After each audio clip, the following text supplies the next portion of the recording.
여러분, 제가 생각만 해도 기분 좋은 질문 한 가지를 하도록 하겠습니다.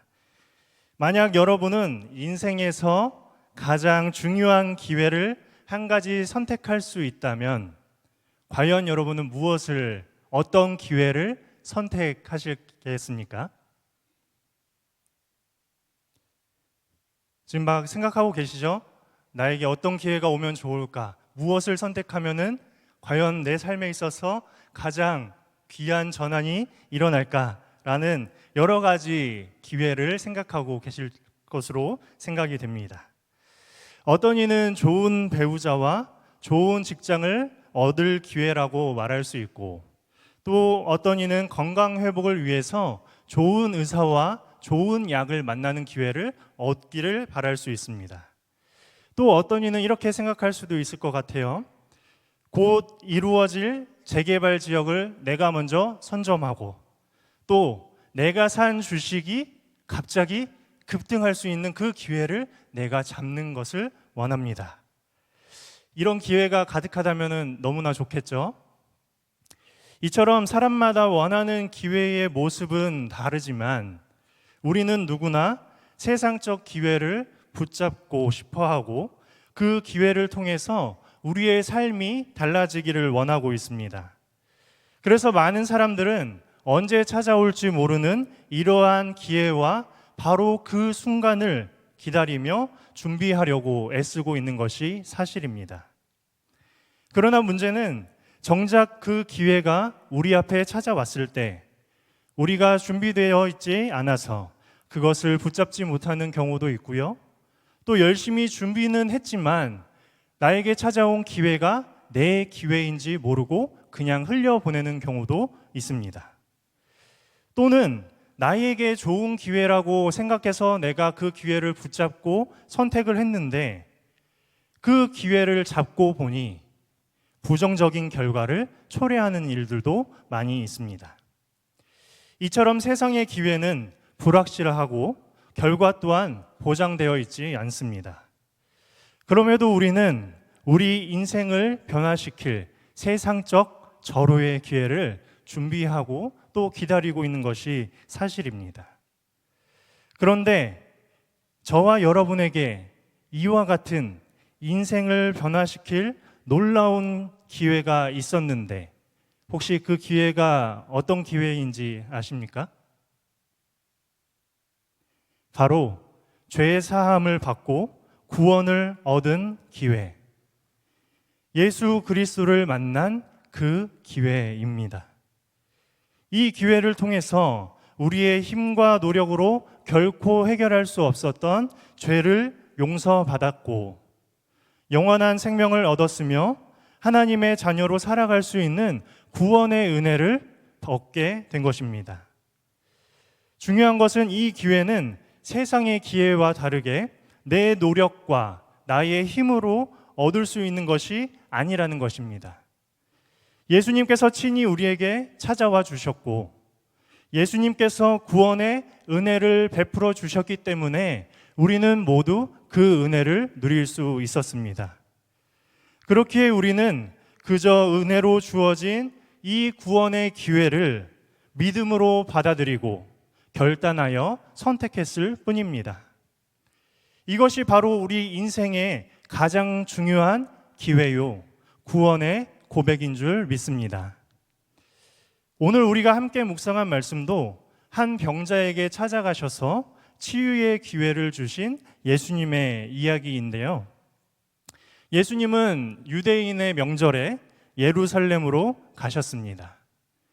예루살렘 중에서도요, 예루살렘 안에 있는 양의 문이라는 곳으로 가셨다고 합니다. 그곳은 히브리 말로 베데스다라고 하는 못이 있었는데 그곳에는 5개의 행각, 즉 큰 기둥으로 지붕을 받친 주랑이 있었습니다. 그 행각 아래에는 수많은 사람들이 모여 있었는데요. 그 수많은 사람들은 모두 누구였죠? 병자들이었습니다. 왜 병자들이 이 베데스다에 모여 있었을까요? 이 베데스다에는 예로부터 내려오는 전설이 있었습니다. 그 전설을 우리가 함께 보기를 원하는데요.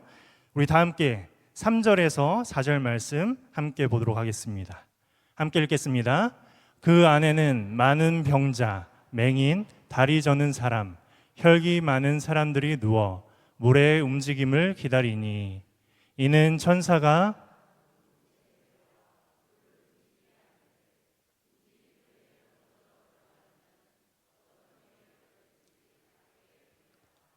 아멘. 베데스다에는 이런 전설이 있었습니다. 가끔 천사가 내려와서 이 물을 움직이게 하는데 그때 어떤 사람이요? 그 물에 가장 먼저 들어가는 사람은 그가 어떤 병을 갖고 있든지 낫게 된다는 전설이 있었습니다. 오늘날 고고학자들과 신학자들에 의하면 그곳이 간헐천이었거나 온천수가 흘러들어가서 물이 움직이는 현상이 있었을 것이다 라고 이야기를 합니다. 그러나 그때 그곳의 병자들에게는 그것이 중요한 것이 아니었습니다. 이 베데스다의 전설이 자신의 병을 낫게 하는 유일한 방법으로 생각하고 있었을 것입니다. 그래서 그곳에는 병을 가진 사람들이 모여서 언젠가 자신에게도 치유의 기회가 오기를 기다리며 베데스다로 모였고 그들은 그 연못만을 바라보고 있었던 것입니다. 그중 한 사람이 바로 오늘 말씀의 주인공인 38년 동안 고통 속에 살아온 병자입니다. 그도 그 전설을 붙들고 오랜 세월을 기다렸지만 결국 단 한 번도 그 기회를 얻지 못했습니다. 치열한 경쟁 속에서 병으로 인해 빠르게 움직일 수 없었고요. 또 그를 도와서 그 물에 넣어주는 사람도 없었기 때문입니다. 긴 시간 동안 이 병자는 물에 들어가 낫기를 수없이 기대했을 것이고 또 그렇게 수없는 기회 속에서 그렇게 되지 못해서 무수히 많이 좌절했을 것입니다. 기회는 늘 눈앞에 있는 것 같았지만 결국 언제나 다른 사람들이 먼저 나아갔고 그 병자는 늘 실패했습니다. 이처럼 그는 세상에 불확실한 기회를 붙들며 절망적인 삶을 살고 있었던 것이죠. 그런데 그때 바로 예수님이 그 병자를 찾아가셨습니다. 예수님은 무기력하게 누워있는 병자를 향해 물으셨습니다. 우리 다 함께 6절의 말씀을 함께 보도록 하겠습니다. 시작. 예수께서 그 누운 것을 보시고 병이 벌써 오래된 줄 아시고 이르시되 내가 낫고자 하느냐. 아멘. 만약 우리가 병자였다면 예수님의 이러한 질문에 무엇이라 대답하였을까요? 아마도 38년이나 된 병이 나을 수 있는 절호의 기회가 찾아온 것이라 생각하고 예수님께 당연히 주님, 제가 낫고 싶습니다. 주님, 저를 치유해 주시옵소서라고 외쳤을 것입니다. 그런데 오늘 이 병자의 반응은 우리가 기대했던 것과 사뭇 다른 반응입니다. 7절의 말씀도 함께 보도록 하겠습니다. 병자가 대답하되 주여 물이 움직일 때에 나를 못에 넣어주는 사람이 없어 내가 가는 동안에 다른 사람이 먼저 내려가나이다. 예수님의 질문은 단순하고 분명했습니다. 무엇이었죠? 내가 낫고자 하느냐. 그런데 병자의 대답은 어땠습니까? 네, 주님, 낫고 싶습니다가 아니었습니다. 그는 예수님의 질문에 자신의 절망적인 상황과 또 자신이 겪고 있는 무기력함을 얘기했을 뿐입니다. 물이 움직일 때에 나를 넣어줄 사람이 없습니다. 내가 가는 동안에 다른 사람이 먼저 내려갑니다. 라면서 예수님의 분명하고 명확한 질문에 엉뚱하게 대답을 한 것입니다. 제가 이 부분을 묵상하면서 가장 답답하게 느낀 점이 바로 이러한 병자의 태도였습니다. 아니, 예수님께서 내가 낫고자 하느냐 하고 물어보시는데 그때 단순히 네, 낫고 싶습니다. 주님 저를 고쳐주세요 라고 대답만 하면 됐었는데, 그러나 그는 자기 앞에 계신 분이 어떤 분이신지 제대로 알지 못한 채 그렇게 대답하지 않았습니다. 오히려 나를 넣어줄 사람이 없다고, 나보다 먼저 가는 사람이 있다고 자기의 어려운 상황과 불평, 불만만을 늘어놓았던 것입니다. 물론 그도 얼마나 간절했겠습니까? 말로 표현 못할 정도로 간절하게 저 연못 베데스다에 들어가서 낳고 싶었을 것입니다. 그런데 38년이라는 오랜 세월 동안 병과 싸우며 희망과 절망을 반복하다 보니 그의 시선은 그 연못과 자기를 도와줄 사람에게 고정되어 있었습니다. 물에 들어가야 한다. 나를 누군가 도와주면 좋겠다. 이러한 생각의 틀에서 벗어나지 못했던 것입니다. 그러한 생각에서 벗어나지 못한 채 예수님 앞에서도 여전히 자신이 가진 한계와 현실의 문제들만을 이야기했던 것입니다. 다시 말해서 그 병자는 눈앞에 계신 완전하고도 온전한 기회이신 예수님을 바라보지 못하고 오직 그 베데스다와 허황된 전설만을 믿고 있었고, 주님이 지금 치유의 기적을 베풀어 주시기 위해 자기 앞에 서 계심에도 불구하고 그는 여전히 불확실한 기대와 누군가의 도움만을 원하고 붙잡고 있었던 것입니다.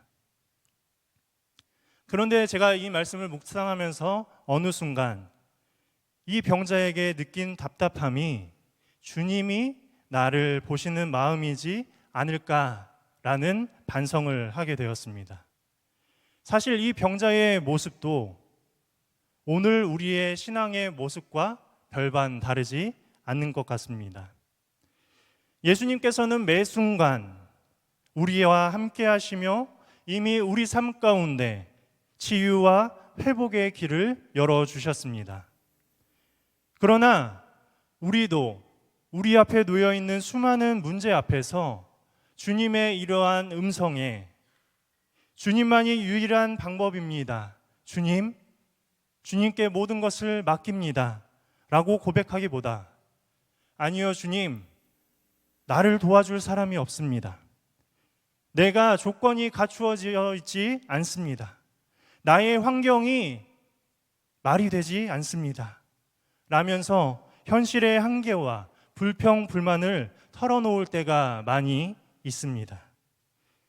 예수님께서 지금 우리 앞에 계시는데도 정작 우리의 눈은 여전히 세상의 가치, 세상의 방법, 나의 생각과 같은 불확실한 곳을 향해 우리의 시선이 머물러 있는 것이 사실인 것이죠.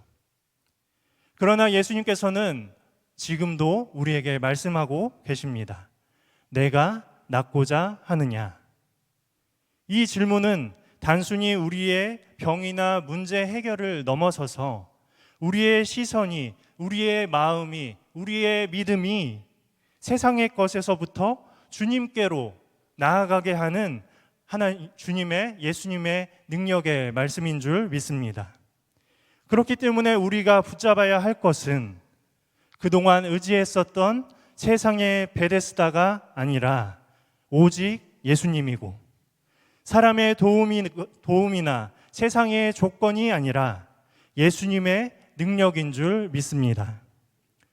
우리 앞에 계신 예수님을 바라볼 때 그 말씀이 우리의 능력이 되고, 예수님이 주시는 기회가 우리의 인생을 새롭게 만들어 가실 줄 믿습니다. 이 말씀을 통해 우리가 얻게 되는 또 다른 은혜는요, 비록 우리가 베데스다를 바라보고 있다 할지라도 자비를 베풀어 주시는 예수님이 계시다는 것입니다. 병자가 자신의 신세 한탄을 털어놓았지만 예수님은 그럼에도 불구하고 어떻게 해 주셨죠? 그 병자를 치유해 주셨습니다. 그를 긍휼히 여기셔서 마침내 예수님께서 그 병자에게 치유의 기적을 베풀어 주셨습니다. 이 놀라운 은혜가 우리에게 얼마나 큰 위로가 되는 줄 모릅니다. 비록 미성숙한 어린아이와 같은 믿음으로 우리 주님께 나아가더라도 우리 예수님은 우리 한 사람 한 사람을 불쌍히 여기시고 긍휼히 여기셔서 우리의 필요를 채워주십니다. 우리의 필요를 채워주시고 우리의 삶을 인도하여 주시며 이렇게 말씀하십니다. 일어나서 내 자리를 걷어가지고 걸어가라. 이 능력의 말씀으로 38년 된 병자는 치유함을 얻었고, 이 능력의 말씀으로 오늘 우리는 기도의 응답을 얻게 될 줄로 믿습니다.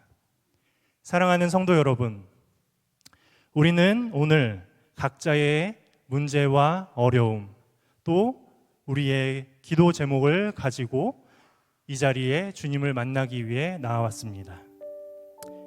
아니, 사실 우리가 이 자리에 나온 것처럼 보이지만 예수님께서 우리를 초청해 주셨고 예수님께서 우리 앞에 찾아와 주셨습니다.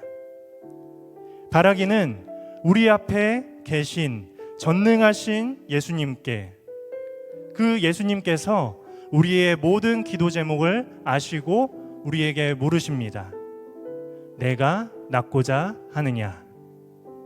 이 질문에 오늘 이 시간만큼은 그 어떤 불평과 불만, 우리의 핑계는 내려놓고 우리가 의지했던 베데스다는 내려놓고 내 앞에 계신 주님께 이렇게 말하기를 소망합니다.